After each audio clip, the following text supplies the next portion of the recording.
إنك حميد مجيد. اللهم بارك على محمد وعلى آل محمد كما باركت على إبراهيم وعلى آل إبراهيم إنك حميد مجيد. তাকওয়া জামে মসজিদ ইন্তেজামিয়া কমিটি এলাকাবাসীর উদ্যোগে নবম বার্ষিক তাফসীরুল কোরআন মাহফিল 2রা জানুয়ারি 2025-এর সম্মানিত সভাপতি মুফতি আব্দুর রহমান খতিব জামে মসজিদ এবং আজকের এই মাহফিলে তাশরিফ যিনি আনবেন সৈয়দ আনোয়ার হোসেন তাহের জাবেরি আল মাদানী আকরামাহুল্লাহ, মৌলানা তারেক মুনাওয়ার, আন্তর্জাতিক খ্যাতিসম্পন্ন বিশিষ্ট ইসলামী চিন্তাবিদ, অন্যান্য উলামায়ে কেরাম,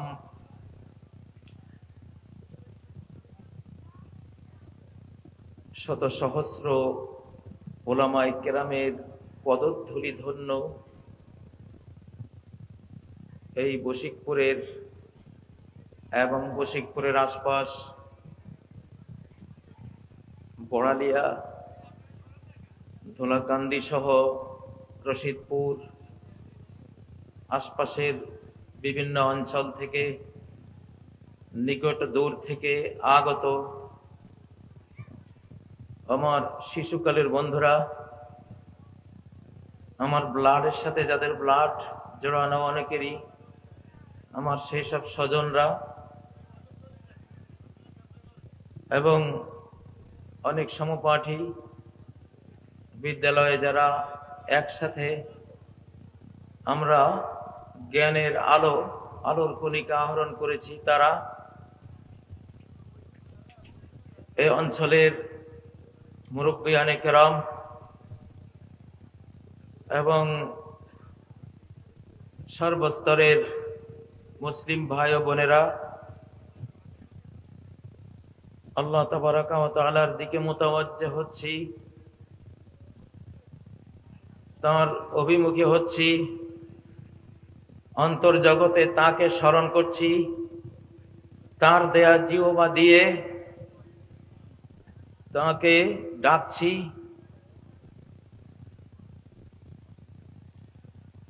এই পৃথিবীর ক্ষণস্থায়ী সামান্য জীবন নিয়ে আমরা এখানে এসেছি অনন্তকালের পাথেয় সংগ্রহের জন্য। আল্লাহ বলেন, ওয়াতাযাওয়াদু ফাইন্না খায়রাজ যাদিত তাকওয়া। পাথেয় সংগ্রহ করো। এই পৃথিবী তোমার অনন্ত লোকের আখিরাতের হেয়ার আফটারের পাথেয় সেই জীবনে কোথায় থাকবে? সে ঘরবাড়ি নির্মাণের জায়গা এই পৃথিবী। সেই পৃথিবীতে কি খাবে? সে খাবার সংগ্রহের জায়গায় পৃথিবী। ওই অনন্ত লোকে কি পান করবে? সেই নদী নালা ঝর্ণা ধারা তৈরি করার জন্য জায়গা এই পৃথিবী। সেখানে কি ধরনের বিল্ডিং নির্মাণ করবে? সেই নির্মাণের সামগ্রী সোনা রূপা সংগ্রহের ব্রিকফিল্ড এই পৃথিবী। জাহান্নাম থেকে বাঁচতে হবে, আগুন থেকে বাঁচতে হবে, ফায়ার থেকে বাঁচতে হবে। সেই বাঁচার সকল সামগ্রী নেয়ার জায়গা এই পৃথিবী। এখান থেকে বাঁচার আয়োজন করে না গেলে সেখানে বাঁচার কোনো উপায় নেই। প্রিয় বন্ধুরা, এই বশিকপুর এই স্কুলে আমি 1 বছর পড়েছিলাম, গঙ্গা শিবপুর প্রাইমারি স্কুলে। এই মাঠে আমরা খেলাধুলা করেছি। জাতীয় সঙ্গীত, তখন পাকিস্তান ছিল, সেই জাতীয় সঙ্গীত আমরা পড়েছি। এখানে একজনের কথা খুব মনে পড়ে, গামা নামে, আমরা গামা বলতাম, মারা গেছেন।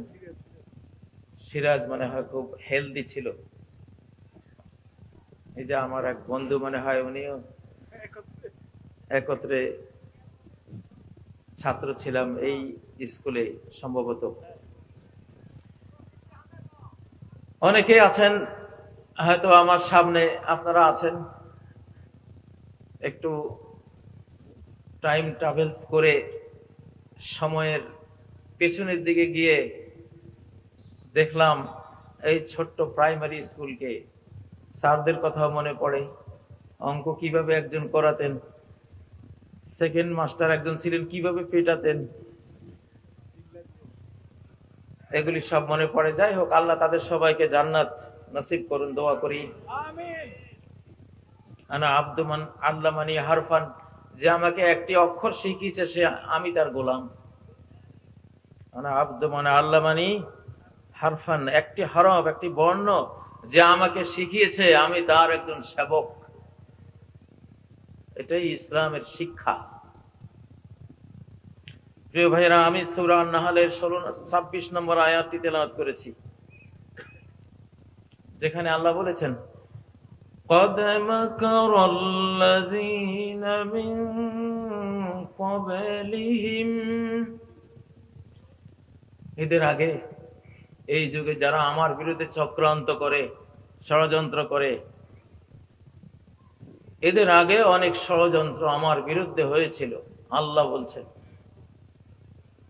কার বিরুদ্ধে ষড়যন্ত্র হয়েছিল? আল্লাহর বিরুদ্ধে ষড়যন্ত্র মানে কি?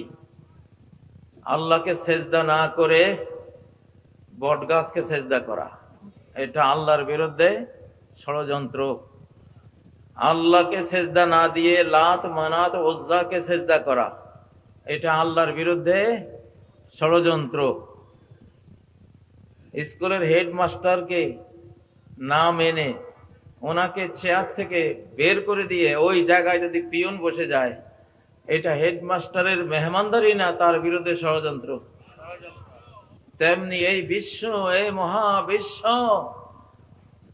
এর গ্যালাক্সি ছায়াপথ থেকে শুরু করে এক একটি ধূলি কণা, ইলেকট্রন, নিউট্রন, প্রোটন, অণু, পরমাণুর চেয়েও আরো ক্ষুদ্রাতি ক্ষুদ্র কণিকা পর্যন্ত কার মালিকানাধীন?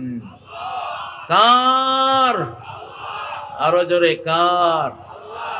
আল্লাহ। নাকি বঙ্গবন্ধুর?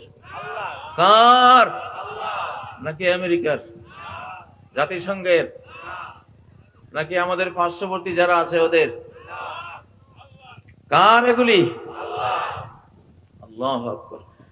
লা ইয়ামলিকুনা মিসকালা যাররাহ, আল্লাহ ছাড়া যারা আছে এক যাররারও কারো মালিকানা নাই। মালিকানা কার?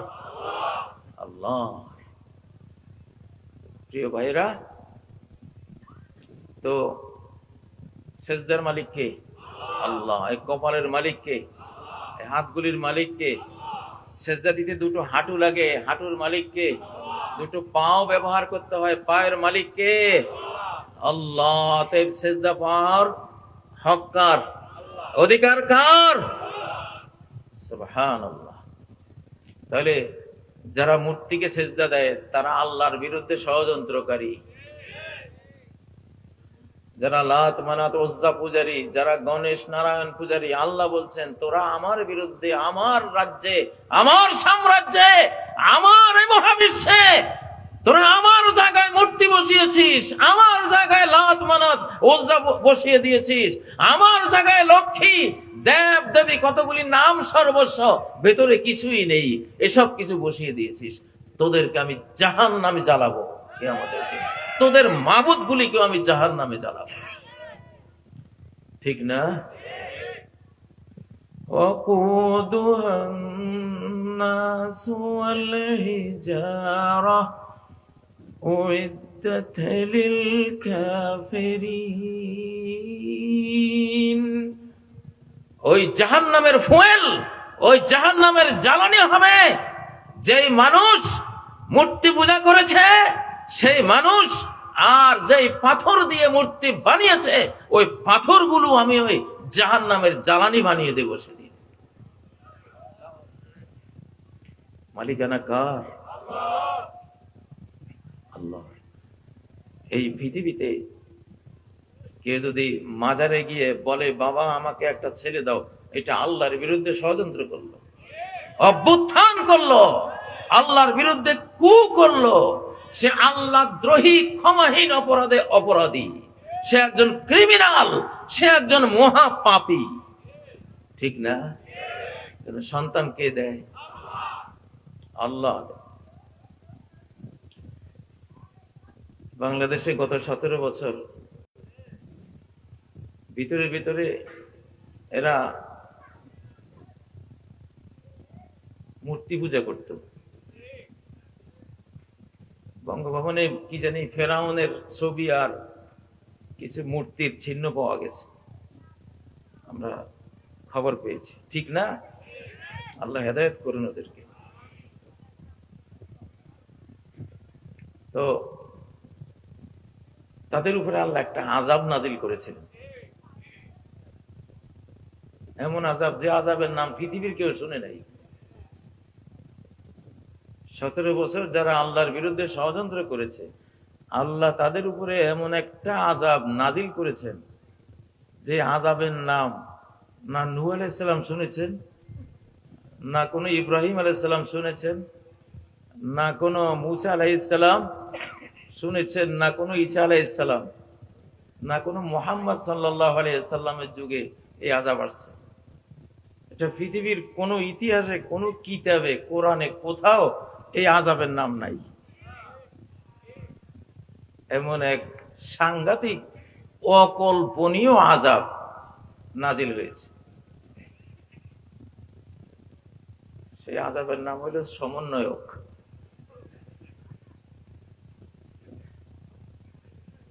সেই আযাবের নাম কি? সমন্বয়ক। এই আযাবটা আমি আগে দেখছি রে ভাই, এটা যে আযাব, কিন্তু আবার আমাদের জন্য রহমত। আমাদের জন্য কি? রহমত। ওদের জন্য আযাব, আর যারা ভালো তাদের জন্য এটা। সমন্বয়ক নামক কোন জিনিস কোন আলিম ওলামা আপনারা পড়ছেন কিতাবে? এইটা আমাদের 60-65 বছরের ইতিহাসে এই নাম আমরা কেউ শুনি নাই। সমন্বয়ক দিয়ে এই আযাব আসে, এমন আযাব। এইটা দিয়া আমরা তো আবাবিলের নাম শুনছি, তয়রান। এই সমন্বয়ক আল্লাহ তাআলা নিয়ে আসছেন। ওরা তো গোয়েন্দা, ওদের যত রকমের অ্যাক্টিভিটিস আছে, মোবাইল, এই যে ওই পেগাসাস, এইটা সেইটা সব তারা চোখের সামনে সব দেখে। কাজী সাহেব কই যাইতেছে, কার সাথে কথা বলতেছে, সব দেখতেছে। আল্লাহ কয় রাখ, তোর এই পথে আযাব আসবে না। আযাব আসবে এমন পথে যেটা কেউ জানে না, তুইও জানোস না, যারে দিয়ে আমি আযাব দেওয়াবো তারাও জানে না। সেই রেজিমের উপরে আযাব পড়েছে। আযাবের নাম কি? জোরে বলেন। নতুন আযাবের নাম কি? নতুন আযাবের নাম কি? আরে মিয়া পোলাপান কই একটু। এই রেজিমে যদি তোমরা এরকম ঠান্ডা হয়ে থাকো, তাই তো ওয়াজ বন্ধ করে দিতে হবে। আমি এমনি ওয়াজ করতে আসি না, এখন ঢাকায় কাজ করি, গঠনমূলক কাজের সময় দেই। এই নতুন আযাবের নাম কি? সমন্বয়ক। সমন্বয়করা তোমরা আবার রাগ করো না, তোমরা আমাদের জন্য রহমত। আল্লাহু আকবার, আল্লাহু আকবার, আল্লাহু আকবার।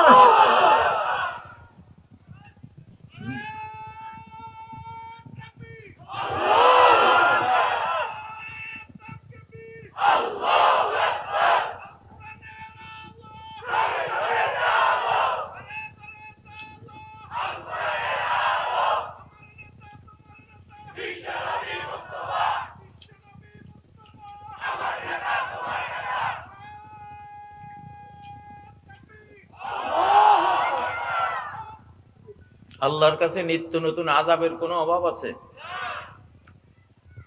সামনে যদি ওরা আরো বাড়াবাড়ি করে আবার যে কি আসে আমি সেই চিন্তায় আছি।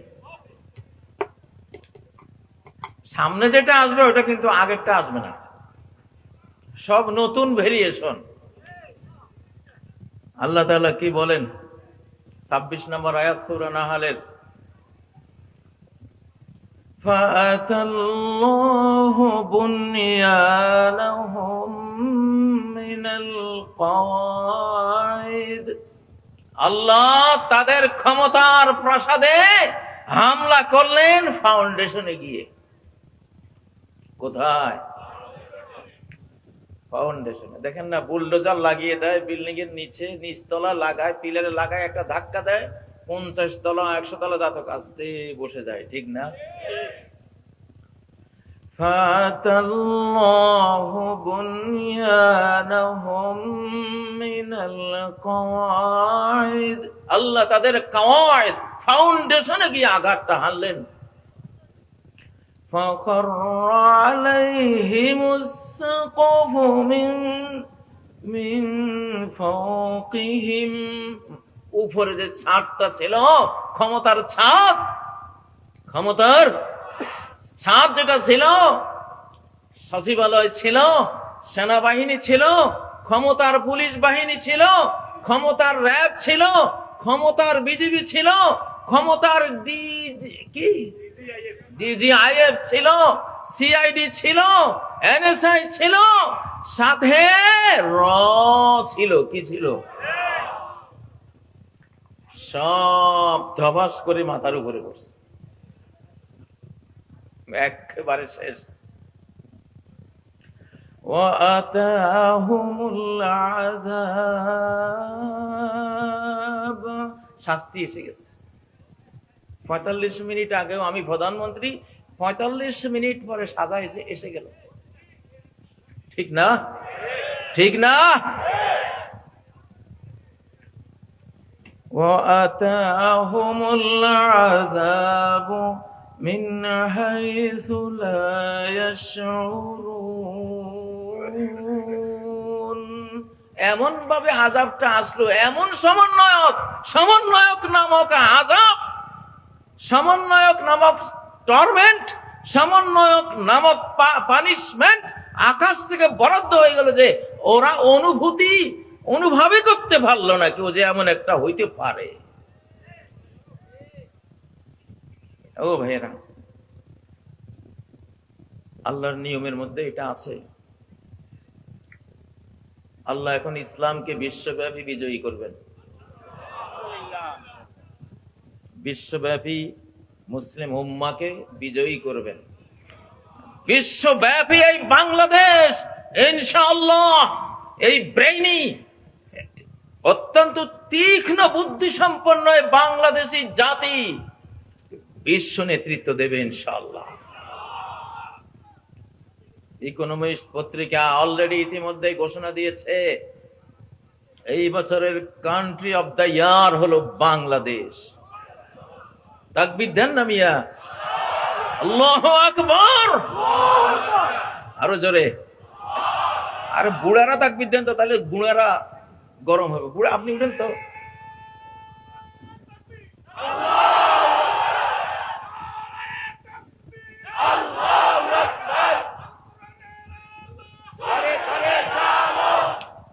কয় যে ইকোনমিস্ট কয় যে 4টা দিন কোন সরকার ছিল না। কয় ঘন্টা? 4 দিনে কয় ঘন্টা? 4 দিনে কয় ঘন্টা? 424, 96 ঘন্টা, তাই না? কোন সরকার ছিল না। আমেরিকার মতো উন্নত দেশে, ইউরোপের মতো উন্নত দেশে 1 ঘন্টা কারেন্ট না থাকলে, সরকার আছে সব ঠিক আছে, পুলিশ, ওদের যত রকমের বাহিনী সব, সিসি ক্যামেরা সব আছে, শুধু সরকার যায় নাই, খালি কারেন্টটা গেছে। ওই 1 ঘন্টায় হাজার হাজার ধর্ষণ, হাইজাক, খুন ইত্যাদি ঘটে যাবে। আর এই বাংলাদেশের মানুষের মোরাল ভ্যালুজ, নৈতিক মানটা, ওরা আশ্চর্য যে কেমন একটা জাতি, 96 ঘন্টা এদের কোন সরকার নাই দেশে, গোটা দেশ শান্ত। আলহামদুলিল্লাহ, আল্লাহু আকবার। মুরব্বী উড়িয়ে একটা তাকবীর দেন না, বুড়া মিয়ার একটা তাকবীর।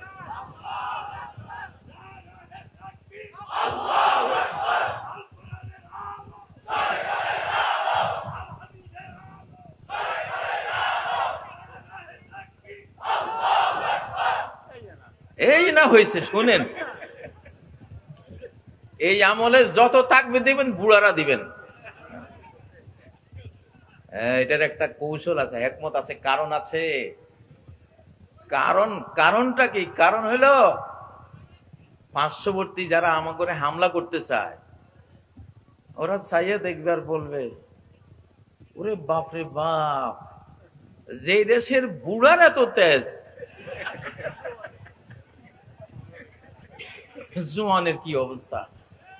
ভাইরে যাস না, এইসব দেশে যাওয়া ঠিক না।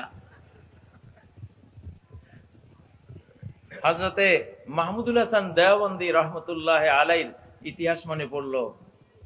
উনি ছোট্টখাট্ট ছিলেন, ঠিক না, ছোট্টখাট্ট, কিন্তু জ্ঞানের গোলা বারুদ। উনি খ্রিস্টানদের সাথে উনি ধর্ম নিয়ে তর্কবস করতেন, ওদেরকে পরাস্ত করে দিতেন।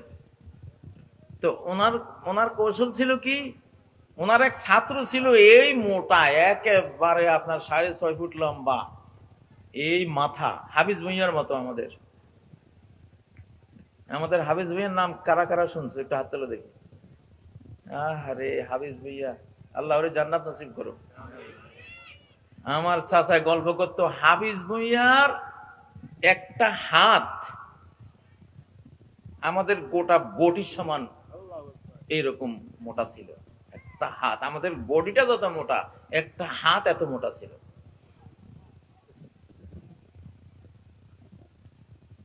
হাফিজ ভুঁইয়ার মাটির এই টুকরি, মাটির ওড়া তুলি দেওয়ার মতো কোনো লোক ছিল না।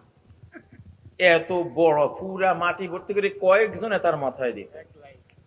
এই বশিকপুর কিন্তু হাফিজ ভুঁইয়ার বশিকপুর কইলাম। পদ্মারহাট, আজকে পদ্মারহাট নিয়ে অনেক আপনারা গৌরব করেন। এই পদ্মারহাট পাইছেন কই? হাফিজ ভুঁইয়ার হাতে পাইছেন।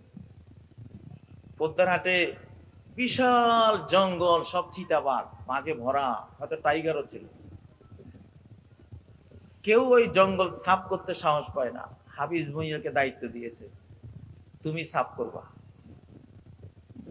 একবারে সত্য ঘটনা, আমার চাচাদের মুখে আমরা বসে বসে শুনতাম এগুলো শিশুকালে। ওনারা হাফিজ ভুঁইয়াকে সচক্ষে দেখেছেন, শুনেছেন, প্রত্যক্ষ করেছেন।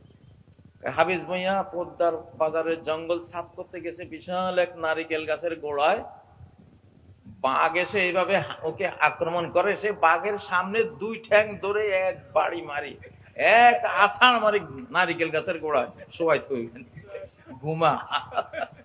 এটা হাফিজ ভুঁইয়া, আই এম হাফিজ ভুঁইয়া। কি পেয়েছিস তুই? বুঝেন না? পরে বিকেল নাগাদ দেখতেছে যে 6টা বাঘ মেরে ওখানে স্তূপ করে রাখছে হাফিজ ভুঁইয়া। আরে তকবীর, বুড়া আপনি উঠেন না কেন? আপনি তকবীর দেন তো। হাফিজ ভুঁইয়া জিন্দাবাদ দেন।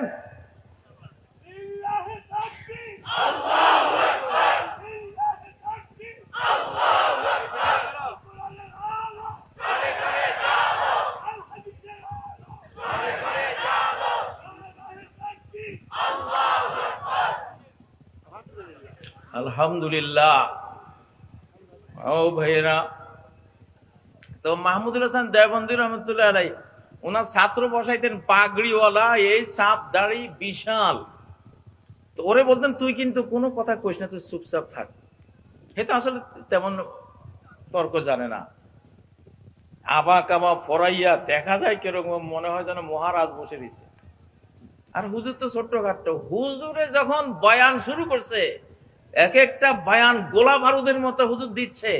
খ্রিস্টান মিশনারিরা কয় কি কয়, ये छोटा मौलवी इतना तेज है, ना जाने वो बड़ा मौलवी क्या क़यामत बर्पा कर देगा। এই ছোট হুজুরের এই অবস্থা, এই বড়টা শুরু করলে কি কিয়ামতটা হবে আজ এখানে। বাইরে দরকার নাই, পালা সর। হ্যাঁ বিলকুল সহি হ্যাঁ, এটা তো ইতিহাস, এটা কোনো হেয়ালি কথা না, বাস্তব কৌশল। এটা কি কি নিতে হবে?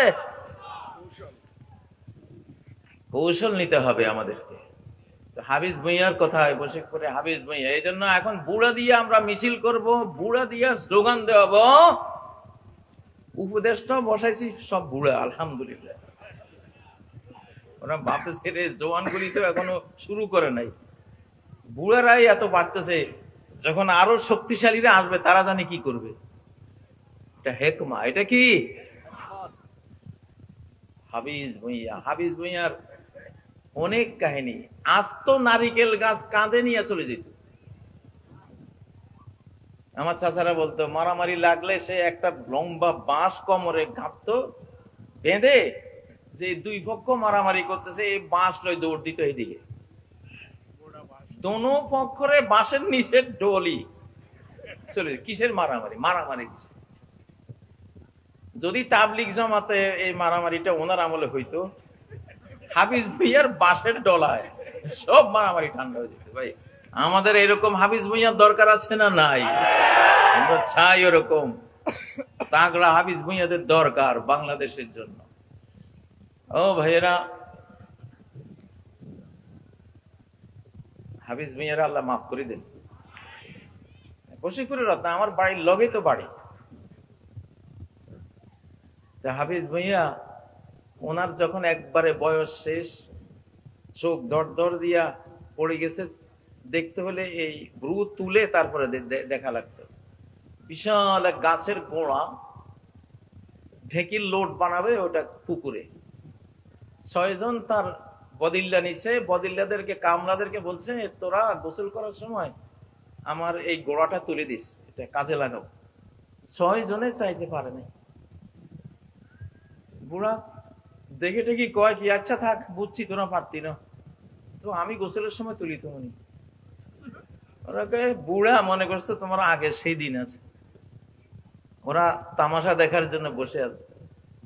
বুড়ায় বাঁশ একটা নিয়ে এটার কিনারে আয়না, 2টা হাত মেলছে, কয় জানো কেরানের মতো, ঠিকই ওই দুটো এমন লইয়া ফুটবলের মতো মেলা মারছে উপরে। লিল্লাহে তাকবীর। বশিরপুরে খালি আলেমের গল্প শুনছে, হাফিজ ভুঁইয়ার গল্প আজকে কইলাম। আল্লাহু আকবার। ও ভাইরা, ওয়াতাহুমুল আযাবু মিন হাইসু লা ইয়াশউরুন। শাস্তি আল্লাহ দিতে পারেন কিনা? পারেন কিনা? নতুন নতুন ভেরিয়েশন, এমন ভাবে শাস্তি আসবে কল্পনাও কেউ করতে পারবে না। আমার বাংলাদেশ নিয়ে বহু ষড়যন্ত্র হচ্ছে, সচিবালয়ে আগুন, রাস্তাঘাটে মারামারি, তাই না? বাইরে থেকে হুমকি দমকি অনেক কিছু হচ্ছে।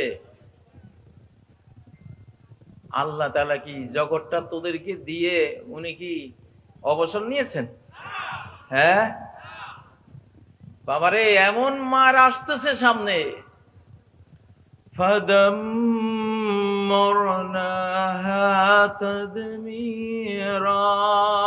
এমন আকাশের মার সামনে আসতেছে, তওবা করো তাড়াতাড়ি, ঠিক হয়ে যাও তাড়াতাড়ি।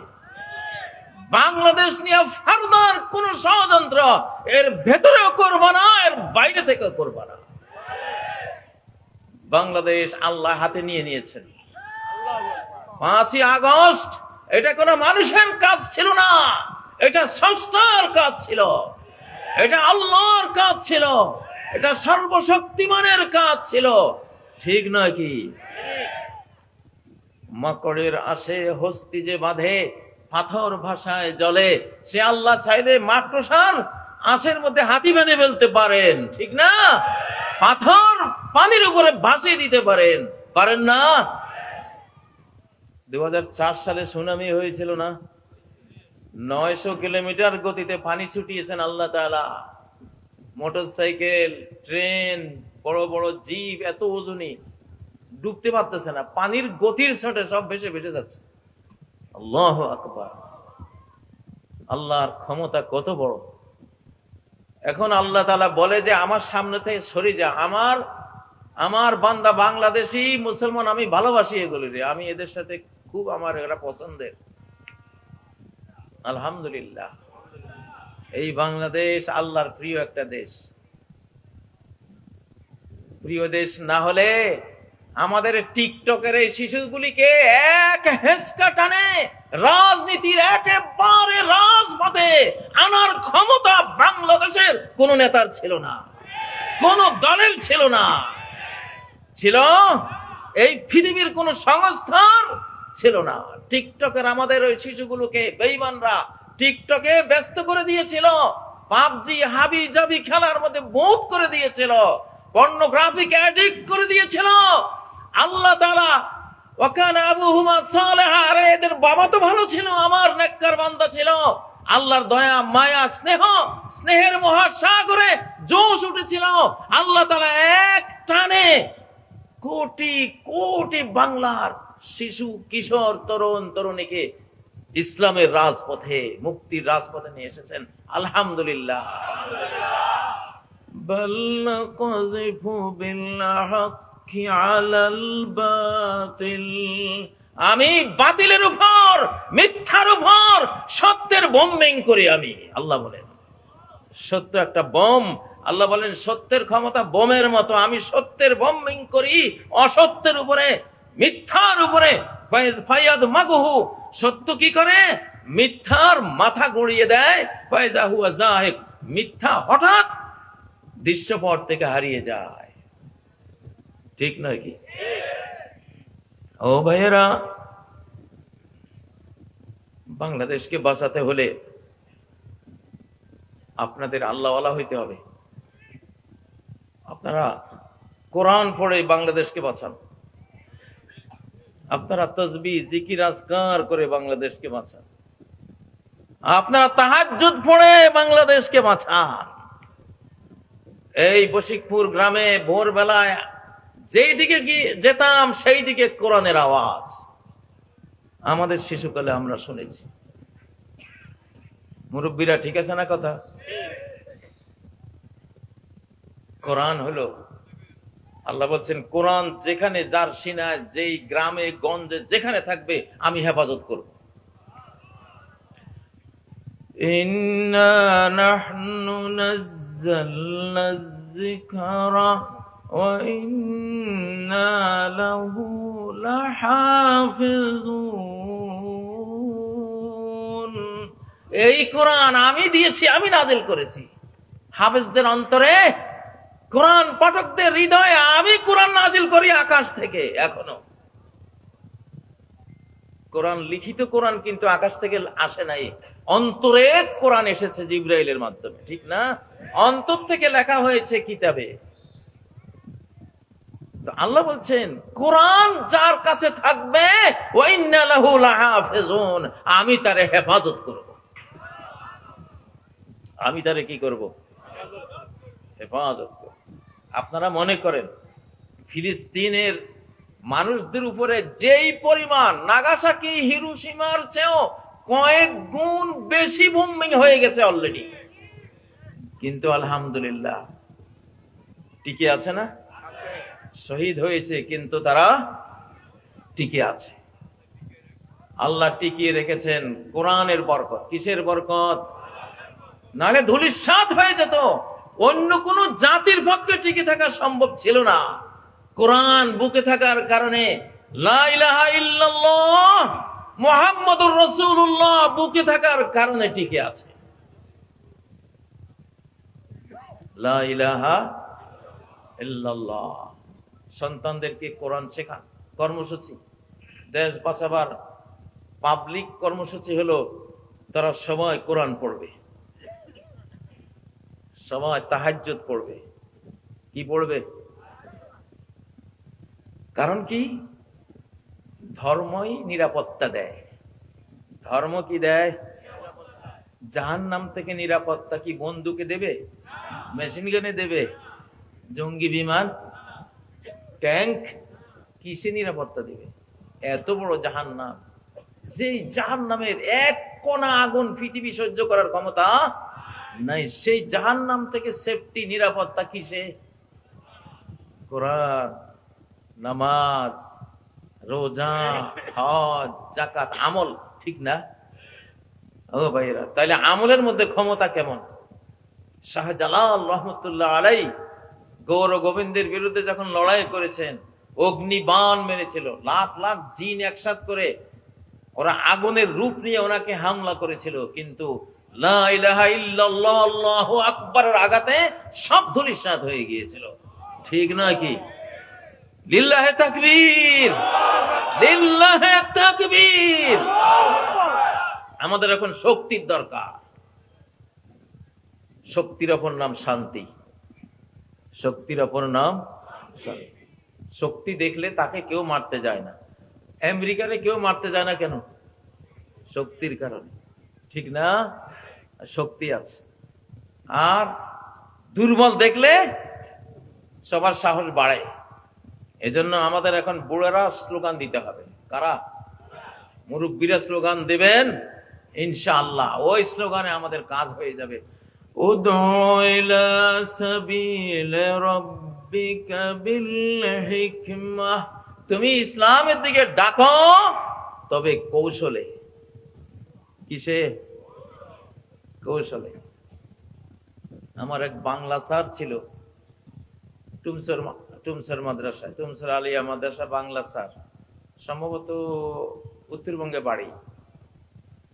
উনি বলে, আমি একদিন স্টিমারে বসে আছি, এক মুসলমান আর এক হিন্দু ঝগড়া লাগছে।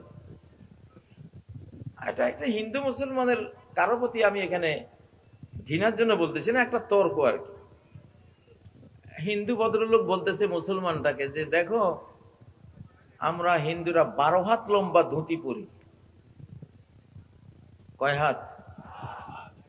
আর মুসলমান তুমি কি পরলা, লুঙ্গি একটা পরছো, 4 হাত, ঠিক না? মুসলমান যে সে ছিল মূর্খ, অত শিক্ষা টিক্ষা ছিল না। আর ওই ভদ্রলোক শিক্ষিত মানুষ।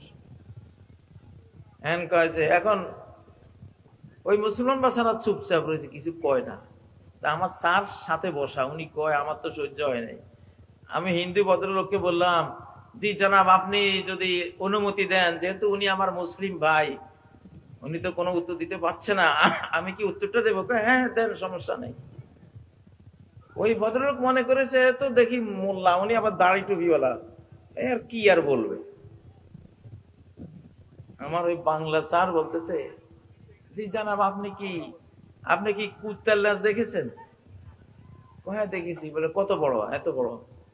ছাগলের ল্যাজ দেখেছেন? হ্যাঁ দেখেছি। কত বড়? সামান্য। কুত্তার ল্যাজ এত বড় হলে কি হবে? ও 12 মাস ল্যাংটা। আর ছাগলের ল্যাজ এতটুকু হইলে কি হবে? মাশাআল্লাহ, 12 মাস তার সতর ঢাকা, ঠিক না বেঠিক? লিল্লাহে তাকবীর, লিল্লাহে তাকবীর। কৌশল লাগে না? কৌশল লাগে। আল্লাহর দ্বীনের দিকে ডাকতে কি লাগে? কৌশল লাগে। ও ভাইয়েরা, আল্লাহ তাআলা ইসলামকে বিজয়ী করবেন ইনশাআল্লাহ। আমি তো মনে করি সেই সৌভাগ্য আমাদের কপালে লেখা হয়ে গেছে ইনশাআল্লাহ। মানব জাতিকে আমরা ইসলামের দাওয়াত দেই। বাংলাদেশে যারা আছে সবাইকে ইসলামের দাওয়াত দেই। আশেপাশে যারা আছে বন্ধুরা, সবাইকে ইসলামের দাওয়াত রইল। ইসলাম আল্লাহর দ্বীনের নাম, এটা মুসলমানের ধর্মের নাম না।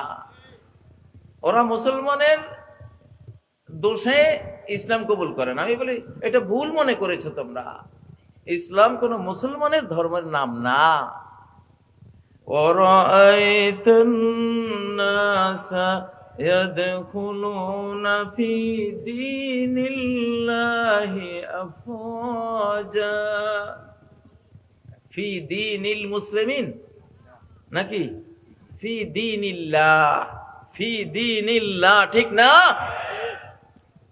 হিন্দুর মাবুদ কে? আল্লাহ। হিন্দুর সৃষ্টিকর্তা কে? আল্লাহ। খ্রিস্টানের স্রষ্টা কে? আল্লাহ। ইহুদির স্রষ্টা কে? আল্লাহ। বৌদ্ধের স্রষ্টা কে? আল্লাহ। ফি দীনিল্লাহ, তাহলে আল্লাহর দ্বীন যদি ইসলাম হয়, তাহলে এটা সবার ধর্ম, এটা ঠিক না? এটা কবুল করার অধিকার সবার আছে না নাই? এটা কবুল করে জান্নাতে যাওয়ার অধিকার সবার আছে না নাই? এটা কবুল করে চির জাহান্নাম থেকে বাঁচার হক সবার আছে না নাই? আমি জানি, অত্যন্ত ভালোভাবে জানি, তোমরা হিন্দুরা, তোমরা বৌদ্ধরা, তোমরা খ্রিস্টানরা, তোমরা ইহুদিরা আর কয়েক বছরে সবাই মুসলমান হয়ে যাবে ইনশাআল্লাহ। কারণ আকাশের আল্লাহ বলেন, জমিনের আল্লাহ বলেন, ওই মিন আহলিল কিতাবে ইল্লা লা ইউমিনান্না বিহি ক্বাবলা মাউতিহি। ঈসা আলাইহিস সালাম আসতেছেন, রেডি হচ্ছেন আসার জন্য। উনি যখন আসবেন, উনি মরার আগে সমস্ত আহলুল কিতাব মানে পৃথিবীর সবাই মুসলমান হয়ে যাবে ইনশাআল্লাহ। আপনাদের আমাদের কপালে সে সৌভাগ্য লেখা আছে, আমি দেখতেছি আলহামদুলিল্লাহ। আমরা একটি ইসলামী বিশ্ব পাবো, একটা মুসলিম জাহান আমরা পাবো। হযরতে মুসা আলাইহিস সালাম ইহুদি ধর্মের প্রচারক ছিলেন না, ইসলাম ধর্মের প্রচারক ছিলেন। হযরতে ঈসা আলাইহিস সালাম খ্রিস্টান ধর্মের প্রচারক ছিলেন না, ইসলামের প্রচারক ছিলেন। হযরতে ইব্রাহিম আলাইহিস সালাম সবার বাবা। হযরতে মুহাম্মদ সাল্লাল্লাহু আলাইহি ওয়াসাল্লামের বাবাকে ইব্রাহিম, ঈসা আলাইহিস সালামের বাবাকে ইব্রাহিম, মুসা আলাইহিস সালামের বাবাকে বংশীয় বাবা ইব্রাহিম, ঠিক না? ইসমাইল আলাইহিস সালামের বাবাকে হযরত ইব্রাহিম, দাউদ আলাইহিস সালামের বাবাকে ইব্রাহিম, সুলাইমান আলাইহিস সালামের ধর্মীয় বাবাকে ইব্রাহিম। তো ইব্রাহিম আলাইহিস সালামকে আল্লাহ বলছেন, আসলিম ও ইব্রাহিম, মুসলিম হয়ে যাও। ক্বালা আসলামতু লিরাব্বিল আলামিন। আমি আমার রব রব্বুল আলামিনের জন্য আমি আমার জীবনের সব কিছু সঁপে দিলাম। আমি মুসলিম হয়ে গেলাম, আত্মসমর্পণকারী হয়ে গেলাম। তাহলে এই সব নবীদের সিলসিলার সবাই ইসলাম প্রচারক, সবাই কি? এই সত্য এখন খ্রিস্টানরা বুঝতেছে, ইহুদিরাও বুঝতেছে ইনশাআল্লাহ, তারাও ভাবতেছে। আমি তো জানি প্রতি 24 ঘন্টায় 80-90 হাজার ইহুদি খ্রিস্টান বিভিন্ন ধর্মের লোকেরা এখন মুসলিম হয় ইনশাআল্লাহ। ইনশাআল্লাহ মানব জাতি আমরা এক মা বাবা থেকে এসেছি, ঠিক না? এক আদম এক হাওয়া। আমরা মারামারি চাই না রে ভাই। হিন্দুরা তোরা আমাদের মা বাবার দিক থেকে ভাই বোন, খ্রিস্টানরা তোরা মা বাবা আদম হাওয়ার দিক থেকে আমাদের ভাই বোন, বৌদ্ধরা তোমরাও আদম হাওয়ার দিক থেকে আমাদের ভাই বোন, খ্রিস্টানরা যারাই আছো, চীনারা আমাদের ভাই বোন, রাশিয়ানরা আমাদের ভাই বোন, ঠিক না? জো বাইডেন কি মা বাবার দিক থেকে আমাদের ভাই না? এখন যে ট্রাম্প আসছে, ট্রাম্প কি ভাই না? ভারতের মোদি মা বাবা আদম হাওয়ার দিক থেকে আমাদের ভাই না? তাই না? এক ব্লাড না? আদম হাওয়ার দিক থেকে ভাই না? মারামারি করে কি লাভ? ইবলিস আমাদেরকে কত দলে টুকরা টুকরা করে জাহান্নামের দিকে টেনে নিয়ে যাচ্ছে। আমাদের দরদ লাগা উচিত, ঠিক না? লাকাদ খালাকনাল ইনসানা ফি আহসানি তাকওয়িম। আমি মানুষকে কত সুন্দর, সবচেয়ে সুন্দর, সুন্দরতম গঠন সফটওয়্যার যোগ্যতা সবকিছু দিয়ে আমি তার সৃষ্টি করেছি। এই মানুষ, তুমি কেন জাহান্নামে যাবা? আমরা চাই না যে আমাদের কোন মানব ভাই বোন জাহান্নামে যাক, চির জাহান্নামে জ্বলুক। আমরা কি চাই? আমরা কি চাই? আমরা চাই এই 7 মহাদেশের মানুষগুলি সবাই কি হয়ে যাক? মুসলিম হয়ে যাক। এটা তার ধর্ম। ইসলাম কার ধর্ম? কার ধর্ম? যেহেতু আল্লাহর ধর্ম। সূর্য কার? যেহেতু আল্লাহর, অতএব সূর্য সবার। চন্দ্র কার? যেহেতু আল্লাহর, অতএব চন্দ্রের অধিকারও সবার। অক্সিজেন কার? যেহেতু আল্লাহর, অতএব অক্সিজেনের অধিকার সবার, ঠিক না? যেটা আল্লাহর সেটা অধিকার সবার, ঠিক না? তাহলে ইসলাম যদি ফি দীনিল্লাহ, আল্লাহর দ্বীন হয়। শুরুতে আমি আয়াতটি পড়েছি, সূরা আলে ইমরানের 19 নম্বর আয়াত। ইন্নাদ-দীনা ইনদাল্লাহিল ইসলাম। দ্বীন একটাই আল্লাহর কাছে, সেটা হলো ইসলাম। ও ভাইরা, কিয়ামতের ময়দানে আল্লাহ তাআলা নবীদের সুপারিশ, ইমানদারদের সুপারিশ, সব সুপারিশ শেষে দেখবেন যে হাজার হাজার কোটি এমন মানুষ পড়ে আছে যাদের জীবনে কোনো আমলনামা নেই, শুধু একবার মাত্র সারা জীবনে লা ইলাহা ইল্লাল্লাহ বলেছিল। কয়বার? শেষ, আর কিচ্ছু নাই, একবার। এখন ওরা জাহান্নামে পড়ে আছে। বেঈমান চিরস্থায়ী জাহান্নামীরা কয় যে তুমি তো একবার বলেছিলা লা ইলাহা ইল্লাল্লাহ, একবার তো তুমি লা ইলাহা ইল্লাল্লাহ বলেছিলা, কি লাভ হয়েছে তোমার একবার লা ইলাহা ইল্লাল্লাহ বলে? আমাদের সাথে তুমি জাহান্নামে চলতেছো। আল্লাহ শুনেছেন, আল্লাহ সব শোনেন কিনা? আল্লাহ বলেন ওয়াইজ্জতি ওয়া জালালি, আমার কালেমা জীবনে একবার হলেও মুখে নিয়েছে, অন্তরে ধারণ করেছিল, আর তোরা বললি একবার কালেমা লা ইলাহা ইল্লাল্লাহ বলে কি লাভ হলো? আমার ইজ্জত পরাক্রমের কসম, লা উখরিজান্না মিনান নার মান ক্বালা লা ইলাহা ইল্লাল্লাহ ওয়ালাউ মাররাতান মিন দারি, জীবনে একবার হলেও যার আমলনামায় লা ইলাহা ইল্লাল্লাহ আমি পাবো আজকে, আমি আল্লাহ আমার ইজ্জত পরাক্রমের কসম করে বলছি, তারা আমি এখন বের করব। আল্লাহু আকবার।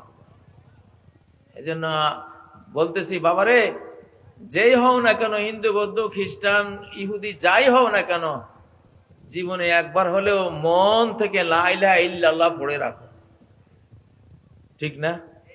যদি কাজে লেগে যায়। যে আল্লাহ বানাইছে আমাদেরকে, ওনার স্নেহ মায়ার কি অভাব আছে? আমরা যখন কোন বিদেশি শক্তির বিরুদ্ধে যুদ্ধের কথা বলি কারণ তারা আক্রমণ করতেছে, আক্রমণ করার জন্য আসতেছে। আমরা 53 বছর ভুগেছি আমাদের পার্শ্ববর্তী রাষ্ট্রের অত্যাচার, ঠিক না? আমাদের এই বাংলাদেশের যত অশান্তি, সব অশান্তির ভাইরাসটা জন্ম হয় দিল্লিতে। বাংলাদেশের যত অশান্তি, এই অশান্তির ভাইরাস জন্ম হয় কোথায়? দিল্লি থেকে আস্তে আস্তে ওরা বাংলাদেশের দিকে সাপ্লাই করে, ঠিক না? ওই কারণে বাধ্য হয়ে আমরা চিৎকার দেই, স্লোগান দেই বা যুদ্ধের কথা বলি। কিন্তু দরকার কি আছে ভাই? তোমরা তো মানব ভাই, আমাদের মানব বোন আমাদের, ঠিক না? তোমরা শান্তি মতে থাকো না, তোমরা ইসলাম কবুল করে ফেলো, লা ইলাহা ইল্লাল্লাহ কালেমা একটা পড়ে তোমাদের স্রষ্টাকে তোমরা মাবুদ মেনে ইবাদত বন্দেগী শুরু করে দাও, আমরা তোমাদের ভাই হয়ে গেলাম পুরোপুরি, ঠিক না? ইসলাম কি যুদ্ধ চায়?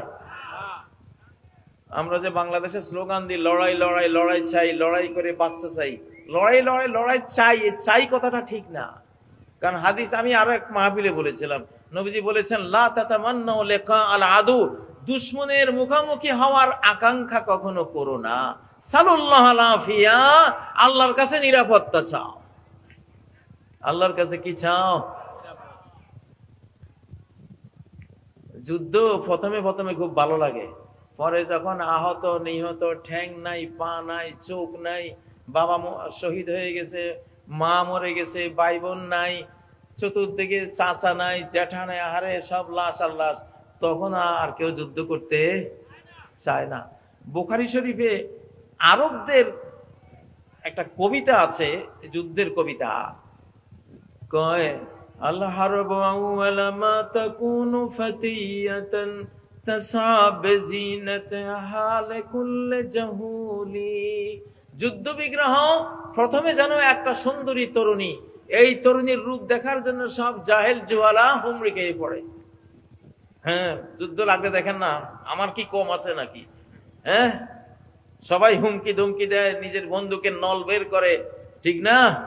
ট্যাঙ্ক দেখায়, প্রথমে সবাই লাগে। হাত্তা ইজাস্তাআলাত ওয়া শাব্বা দিরামুহা ওয়াল্লাত আজুজান গায়রা যাতি হালিলি, যুদ্ধ যখন সঙ্গীন পর্যায়ে চলে যায়, হাজার হাজার লাখ লাখ লাশ পড়ে যায়, আহত নিহতের দেশ গ্রাম গঞ্জ ঘরে ঘরে কারবালা মাতম শুরু হয়ে যায়, তখন এই যুদ্ধ হয়ে যায় এমন বুড়ি, এমন অশীতিপর বৃদ্ধা, এই বৃদ্ধার দিকে, বৃদ্ধা তো সিনেমায় নাচতে যায়, কেউ দেখতে যায় না, ঠিক না? ঠিক, যুদ্ধটা এরকমই। অতএব যুদ্ধের পরিণতি, যেহেতু হাজার হাজার লাখ লাখ মানুষের কান্না, এই জন্য কোন নবী যুদ্ধ চান নাই। আল্লাহ নবী আমাদেরকে শিখিয়েছেন, লা তাতামান্নাউ লিকা আল আদু, দুশমনের মুখোমুখি হওয়ার আকাঙ্ক্ষা কখনো করো না, বরং কি চাও? আল্লাহর কাছে কি চাও? সাল্লাল্লাহু আলাইহি নিরাপত্তা চাও। কিন্তু তারপরেও তো যুদ্ধ হয় না, না হয়? তুমি হলো ডিফেন্সিভ। যুদ্ধ যখন গায়ের উপরে এসে পড়বে, মাথার উপরে এসে পড়বে, তখন আল্লাহকে সাথে নিয়ে সর্বশক্তি দিয়ে রুখে দেবে, সর্বশক্তি দিয়ে ঝাঁপিয়ে পড়বে। ঠিক না? তাকবীর দাও, তাকবীর।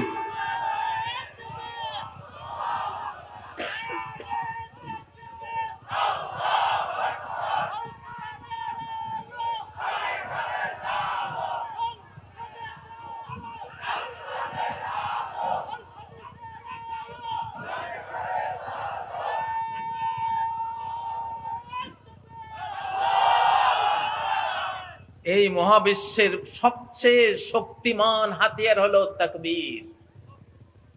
সবচেয়ে শক্তিশালী ক্ষেপণাস্ত্র হলো তাকবীর। সবচেয়ে ভয়ঙ্কর ট্যাঙ্ক হলো তাকবীর। সবচেয়ে ভয়ানক উইপন্স হলো কি? তাকবীর। কথাই সবচেয়ে বড়। আল্লাহ তাআলা কথা দিয়ে মহাবিশ্ব সৃষ্টি করেন। কোন একটা কথাই তো। মহাবিশ্ব সৃষ্টি হয়েছে কি দিয়ে? রড, ইট, সিমেন্ট, এগুলি দিয়ে। কি দিয়ে? কথা। ইযা ক্বাদা আমরান ফাইন্নামা ইয়াকুলু লাহু কুন ফায়াকুন। যখন তিনি কোনো কাজ করতে চান, শুধু বলে দেন হও, সাথে সাথে সেটা হয়ে যায়। এই জন্য কথার চেয়ে শক্তিশালী আল্লাহর মহাবিশ্বে আর কিছু নাই। এখানে সুবহানাল্লাহ বলেন, কি পাওয়ার! সাথে সাথে জান্নাতে গিয়ে এত বড় একটা বৃক্ষে পরিণত হয়। 100 বছর দ্রুতগামী ঘোড়া দৌড়ালেও সেই গাছের ছায়া শেষ হবে না। কথার ক্ষমতা কি, কথার পাওয়ার কি! হযরতে ইব্রাহিম আলাইহিস সালাম নমরুদের আগুনে পড়ে একটা কথা বলেছিলেন, হাসবিয়াল্লাহু ওয়া নি'মাল ওয়াকিল। সাথে সাথে আকাশের কমান্ডে নমরুদের ওই আগুন, যে আগুনের উপর দিয়ে পাখি উড়ে গেলে পড়ে যেত জ্বলে পুড়ে, সেই আগুন গলে গুলজার হয়ে গেল, ফুল বাগান হয়ে গেল। ঠিক নাকি? কথার পাওয়ার কি! এক যুদ্ধে নবীজির সৈনিকরা পরাজয়ের মুখোমুখি পড়ে গেছে, জিতে যাওয়ার কোনো সম্ভাবনাই নাই। হঠাৎ সবাই বলে ফেলল, ওয়াকালু হাসবুনাল্লাহু ওয়া নি'মাল ওয়াকিল। আল্লাহু আকবার। হাসবুনাল্লাহু, আল্লাহ ইজ সাফিসিয়েন্ট ফর আস। আমাদের জন্য আল্লাহ যথেষ্ট। আর কত না উত্তম কর্মবিধায়ক তিনি। বলার সাথে সাথে কি হয়ে গেল? যুদ্ধের পাল্লা পাল্টে গেল। ফানকালাবু বিনি'মা, তারা আল্লাহর নেয়ামত বিজয় নিয়ে ফেরত আসে। 1947-এর আগে হিন্দু মুসলিম রায়ট চলছে। একটা গ্রামে মুসলমান আছে 30-40 জন। তাদেরকে হামলা করতে আসতেছে হাজার হাজার হিন্দু। তখন রায়ট ছিল হিন্দু মুসলমান। তো একটা খাল আছে ওই গ্রামের সামনে। এখন যে 30-40 জন মুসলিম ছিল, ওরা এই পাট থেকে ওদের দেখে ভাবলো যে আমরা 30-40 জন, আহারে বউ বেটি বাচ্চা, কিছু তো রক্ষা হবে না, সব জবাই করে ফেলবে। ওরা দিছেন একটা তাকবীর, নারায়ে তাকবীর, আল্লাহু আকবার। যখন চিৎকার দিছে, ওরা যখন নৌকা দিয়ে আসতেছিল, তাকবীরের চোটে নৌকা উল্টে সব ওই খালের মধ্যে। এটা চাক্ষুষ ঘটনা, প্রত্যক্ষদর্শীরা বলছে। যখন তাকবীরের চোটে নৌকা উল্টে গেছে, তখন ওরা এমন ভয় পাইল যে এরা দিল কি তাকবীর, আর নৌকা উল্টে এভাবে পড়ে গেল, এখানে তো যাওয়া যাবে না। হাজার হাজার আক্রমণকারী নৌকার দুর্গতি দেখে ওই পার থেকে চলে গেছে। আল্লাহু আকবার। আর শাহজালালের তাকবীর ইতিহাস জানেন না? গৌর গোবিন্দের রাজপ্রাসাদ ভেঙে গেছে না? রাজপ্রাসাদ ভেঙে গেছে না? লিল্লাহি তাকবীর। তাকবীর। কথা, যেহেতু কথা দিয়ে মহাবিশ্ব তৈরি, কথা দিয়ে হামলা চালাবো আগে আমরা। আমাদের প্রথম আক্রমণ কি দিয়া? মুসলিমদের সকল যুদ্ধ শুরু হয় কি দিয়া? লিল্লাহে তাকবীর। আরশ পর্যন্ত আওয়াজটা পৌঁছাই দাও না। কই মুরব্বী উঠেন তো, লিল্লাহে তাকবীর।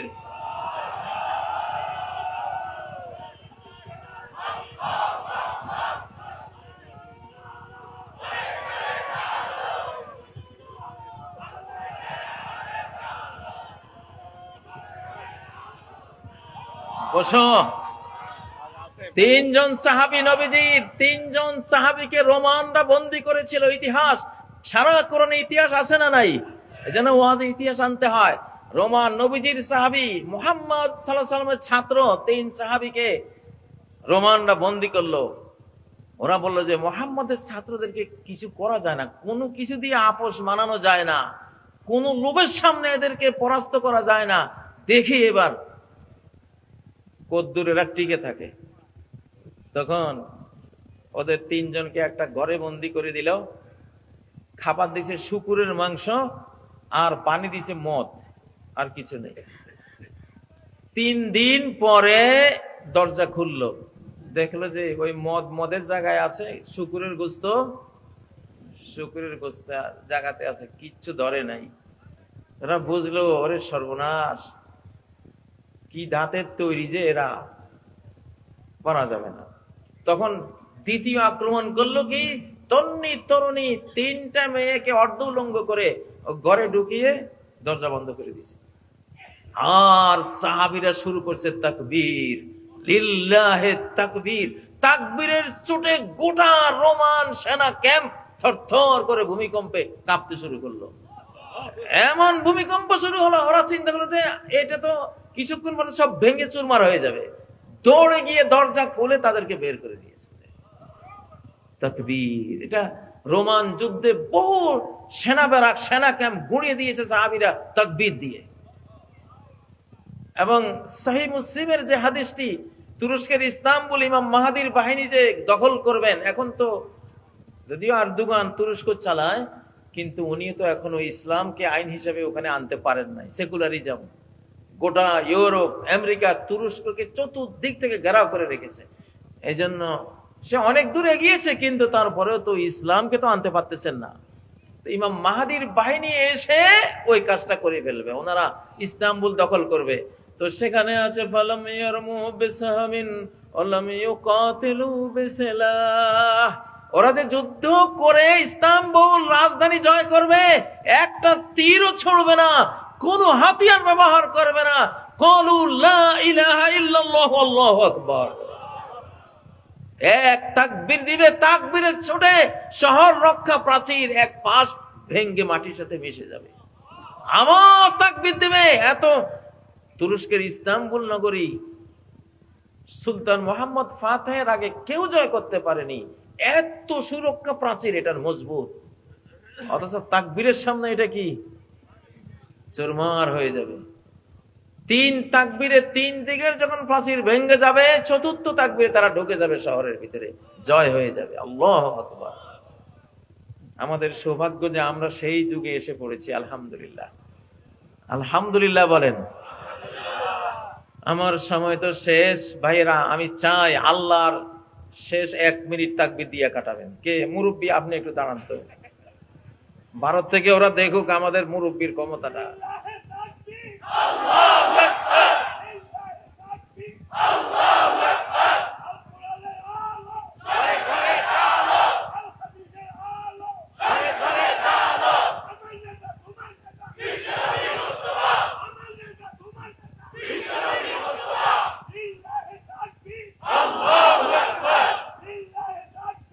আলহামদুলিল্লাহ, মাশাআল্লাহ।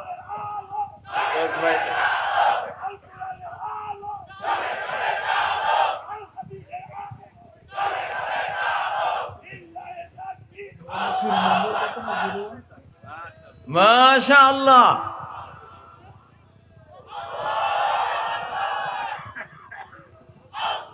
মুখস্থ নাই,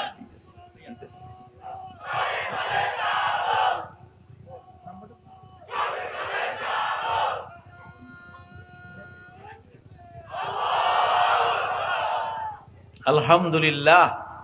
আমাদের এই পল্লী গ্রাম অজপাড়া গ্রামে আপনারা দেখেছে, আপনাদেরকে সারা বাংলাদেশে সারা পৃথিবীর মানুষেরা, এখানে বহু বহু ক্যামেরা আপনাদের এই আওয়াজ, এই চিৎকার একেবারে মহাশূন্যে ভাসিয়ে দিয়েছে। আলহামদুলিল্লাহ। আল বারাকাতু মাল আকাবের, বরকত থাকে বয়োজ্যেষ্ঠ মুরব্বীদের সাথে। আল্লাহু আকবার। কাব্বির, নবীজি বলতেন ছোটরা তোমরা শেখো, বড়রা আপনারা আগান, আপনারা বলেন। বড়দেরকে বলতে হয়, ছোটরা দেখে শিখতে হয়, ঠিক না? তো আমাদের এই ধর্মটা হলো বড়দের সম্মানের ধর্ম, ছোটদের স্নেহের ধর্ম। মাল্লাম ইউআক্কির কবীরানা ওয়ালাম ইয়ারহাম সগীরানা ফালাইসা মিন্না। যে আমার উম্মতের বয়োজ্যেষ্ঠদেরকে শ্রদ্ধা করে না আর বয়োকনিষ্ঠ ছোটদেরকে স্নেহ করে না, সে আমার উম্মত না। তো আলহামদুলিল্লাহ, আমরা চাই আমাদের মুরব্বীরা এগিয়ে আসবেন। মুরব্বীদের গরমি দেখে ঠান্ডা যুবকরাও আগুন হয়ে যাবে ইনশাআল্লাহ। আগুনের ফুল কিরায় সজড় হই দাবানল জ্বালবার মন্ত্রে, বজ্রের হুঙ্কারে আঘাত হানি মানুষের মন গড়াতন্ত্রে, জুলুমের মন গড়াতন্ত্রে। ঠিক নয় কি? সুবহানাকাল্লাহুম্মা বিহামদিকা আশহাদু আল্লা ইলাহা ইল্লা আনতা আস্তাগফিরুকা ওয়া আতুবু ইলাইক। আসসালামু আলাইকুম ওয়া রাহমাতুল্লাহি ওয়া বারাকাতুহু।